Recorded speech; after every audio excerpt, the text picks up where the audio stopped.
ሰላም እንዴት ቆያችሁ? ውድ የጤና መረጃ ቻናል ቤተሰቦች፣ ለቻናሉ አዲስ የሆናችሁ ሰብስክራይብ በማለት እንድትጀምሩ ዕለታዊ መልእክቴ ነው።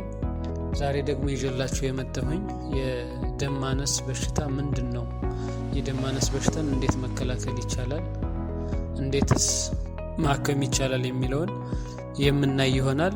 አብራችሁን ቆዩ። የደም ማነስ በሽታ የሚከሰተው በሰውነታችን ውስጥ የሚገኝ የቀይ የደም ሕዋሳት ቁጥር ሲያንስ ወይም በውስጣቸው የሚገኘው ሄሞግሎቢን የሚባለው ሞለኪውላር መጠን ሲያንስ ነው።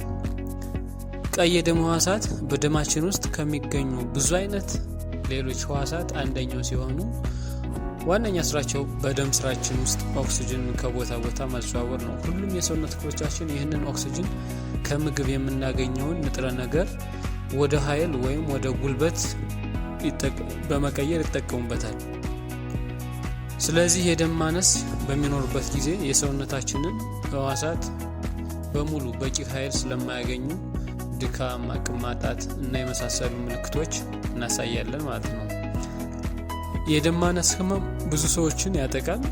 ይህ ችግር በተለይ እንደኛ ሀገር ባሉ ታዳጊና መካከለኛ ገቢ ባላቸው ሀገራት ላይ በብዛት ይታያል። ህጻናት፣ እርጉዝ ሴቶች እና በእድሜ የገፉ ሰዎች ለችግሩ የበለጠ ተጋላጭ ናቸው።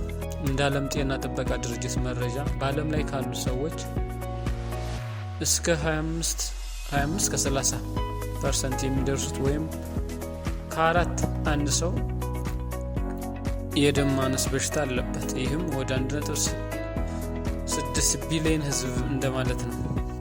50% ያህሉ ለትምህርት ያልደረሱ ህጻናት የደም ማነስ ህመም ያለባቸው፣ እንዲሁም ከእርጉዝ ሴቶች መሃል 40% የሚደርሱት ለደም ማነስ ህመም የተጋለጡ ናቸው። ይህም በእርግዝናና በወሊድ ጊዜ ለተለያዩ ህመሞችና አልፎም ለሞት ሊያጋልጣቸው ይችላል ማለት ነው።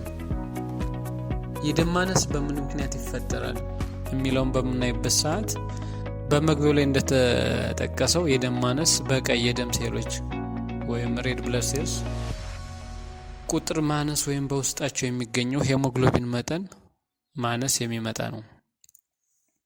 ይህ ደግሞ በሶስት ዋና ዋና ምክንያቶች ይከሰታል። አንደኛው ሰውነታችን በቂ የሆነ ቀይ ደም ሴል ሕዋሳት ሳያመርት ሲቀር፣ ይሄ መቅኔ ወይም ቦን ማሮ ቀይ የደም ሴሎች ሕዋሳት የሚመረቱበት ቦታ ነው።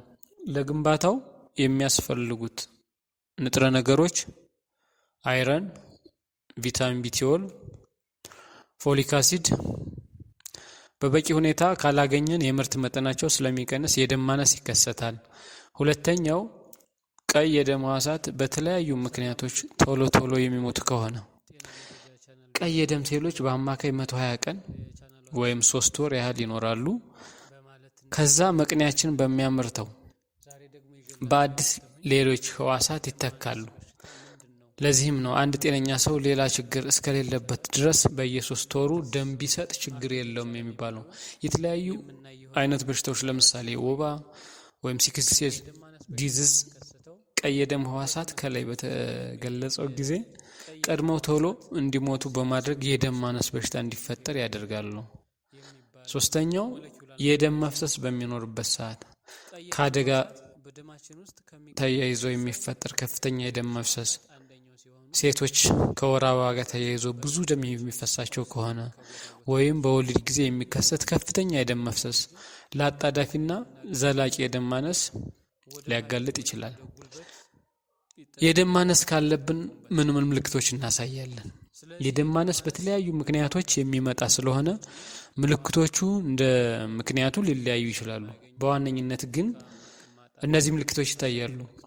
የድካም ስሜት፣ አቅም ማጣት፣ የትንፋሽ ማጠር፣ የከለር መገርጣት ወይም ነጭ መሆን፣ አንዳንዴ ደግሞ እንደ በሽታው አይነት የአይንና የቆዳ ከለር ቢጫ መሆን፣ የማዞር ስሜት፣ ራስ ምታት፣ ትኩረት ማጣት ላክ ኦፍ ኮንሰንትሬሽን የምንለው ማለት ነው። በተለያዩ ህጻናት ላይ ትምህርት የመማር አቅማቸውና የማስታወስ ችሎታቸውን ይጎዳል።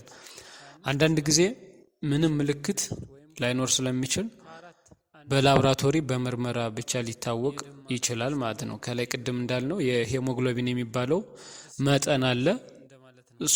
ምልክቶቹ የጠቀስናቸው ምልክቶች ከሌሉ ሄሞግሎቢን ወይም ሄማቶክሪት የሚባለውን አሰርተን የደም ማነስ አለበት ወይስ የለበትም የሚለውን የአንድን ሰው በሽታ ማወቅ ይቻላል ማለት ነው። በላብራቶሪ የደም ምርመራ የደም ማነስ አለ የምንለው መቼ ነው? እንደ ዓለም ጤና ድርጅት አገላለጽ በላብራቶሪ የደም ምርመራ የደም ማነስ አለ የምንለው ለወንዶች የሄሞግሎቢን መጠን ከ13 ሚሊግራም ፐር ዴሲሊትር በታች ሲሆን ለሴቶች ደግሞ ከ12 ሚሊግራም ፐር ዴሲሊትር በታች ከሆነ ይሄ ደም ማነስ ወይም አኔሚክ ናቸው ማለት ይቻላል።